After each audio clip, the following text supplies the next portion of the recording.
Hello, everyone. Welcome back to Financial News with Palos Heights Television Channel 4. And I'm Ron Jankowski, and my co-host is Paul Munichel from Ameriprise. And today is May 23rd, 2022. Paul, how about an update as to what took place last week? Definitely. I'm going to keep talking about retail results, and we did have weak retail results come in last week, but not enough to derail the Q1 aggregate earnings per share results.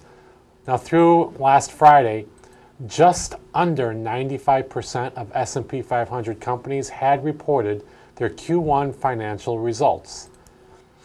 Last week's announcements saw some of the nation's largest retailers report strong top-line results, but bottom-line weakness due to higher costs for goods, labor, and transportation.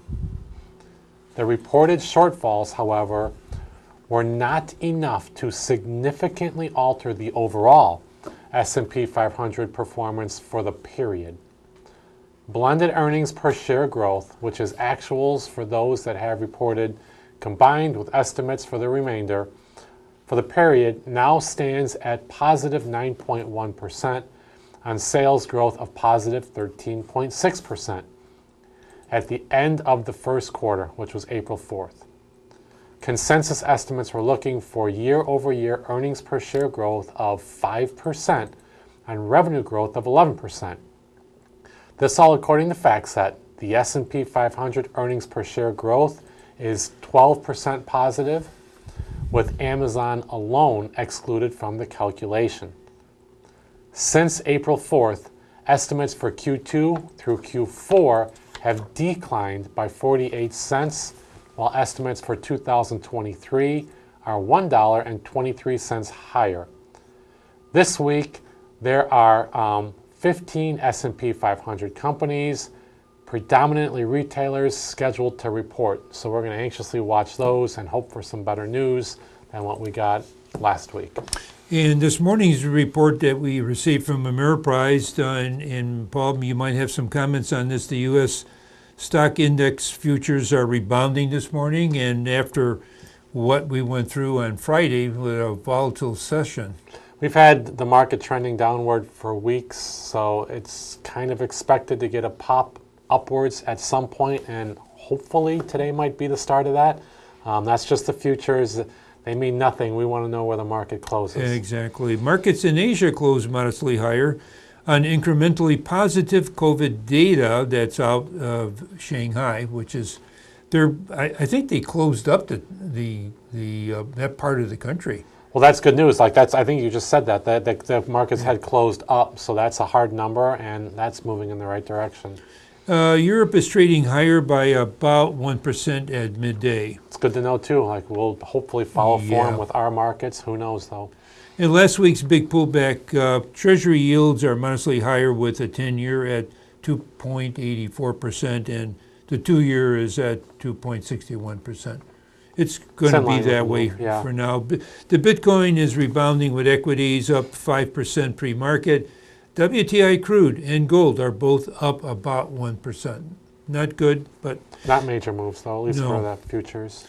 Now, the year-to-date market index returns are as follows. S&P 500, minus 17%. Dow Jones, a minus 13%. And the NASDAQ is down a minus 27%.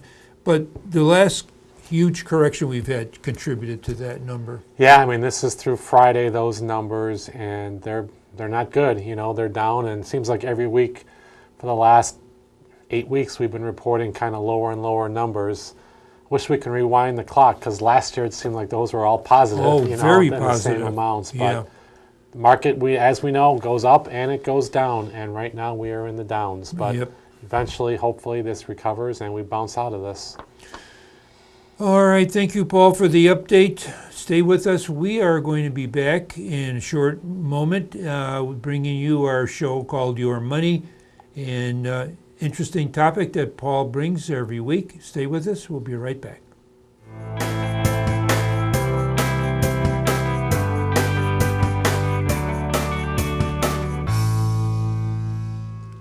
Thank you for staying with us. We're bringing our new show called Your Money. And the topic that Paul has, interesting, some questions that you might have buying a second home. Paul, this is going to be an interesting Real let it estate, roll. yeah. I mean, real estate markets have been hot, and people are questioning should they be buying second homes and invest in real estate instead of other places. So let's just kind of dive into it a bit. You know, buying a second home brings with it exciting possibilities. Perhaps it's a place where you plan to make lasting family memories, or it will be your quiet refuge from the hustle and bustle of everyday life. Whatever your vision for the property is, it's important to consider whether you're ready to make the commitment. So here are some questions to help you explore your readiness to take on this additional financial obligation. Question number one, why are you buying the second home? You may be looking for a weekend getaway reserved for you and or your family. Or you may want a rental property that generates income. There's no right or wrong answer, but how you use the property will have financial implications. You'll want to understand how these distinctions will affect your property taxes, insurance requirements, and income taxes, including capital gains tax when it comes time to sell. Question number two, how are you planning on paying for this second home? So purchasing with cash avoids lender fees and the burden of a monthly mortgage payment. But it also makes your money less accessible in case of an emergency. Financing your second property also has its downside. Lenders tend to require large down payments on second mortgages. Mortgage points, closing costs, and prepaid escrow all add up, and you'll have another mortgage payment to manage every month. Next question, what extra costs will you incur? So think beyond just the property taxes and insurance. You may need furniture. You may envision home improvements. Even if you're a do-it-yourselfer, you'll need materials and permits. Your second home will generate monthly utility bills. You may have homeowner association fees. And if you're buying waterfront property, you might need to plan for higher insurance and maintenance costs, and the added cost of any watercraft you're going to be using. Assuming you don't live next door to your new property, you'll have travel expenses getting there and back. Next thing you need to think about is how you're going to manage the maintenance on this second home. You know, homes need upkeep inside and out. If you become a landlord, your renters will expect quick fixes when the washer goes out or the drain backs up. Be prepared to pay someone to keep an eye on the property even when it's empty. Property management brings peace of mind but can be pricey. How will a second home affect your taxes? That's something you got to consider. You may be able to deduct interest payments, real estate taxes, and points on a second mortgage if you meet some certain conditions. Rental income may be subject to income taxes. You're going to need a tax expert to help you navigate this complex subject and set your expectations. Something else to consider is how will this purchase fit into your financial plan?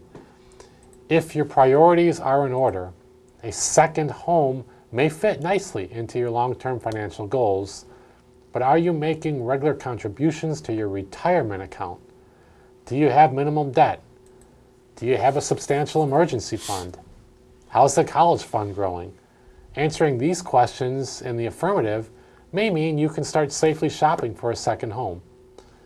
But as always, you know, if you're looking for a second opinion on should you afford this home, is it right for you, you got to consult with your financial advisor and tax advisor to determine whether the dual home ownership makes financial sense for you and your family. And if you're working with a financial advisor, that's great. If not, feel free to call me directly, or if you're just looking for a second opinion, you can give me a call. You can reach me direct at 708-226-3412. Very good, Paul. And excuse me, what people forget is they see a nice real estate and they're interested in it. Maybe it's lakefront, and then they realize there's HOAs and there's taxes on maybe even the water.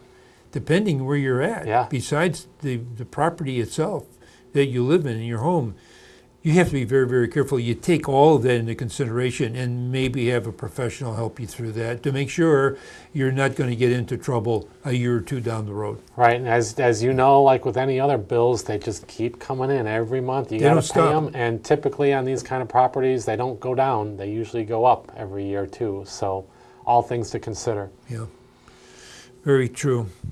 Well, thank you, Paul. And for Paul Munico with Ameriprise Financial, myself, Ron Jankowski with Channel 4 and Bill Sites, we wish you good investment day.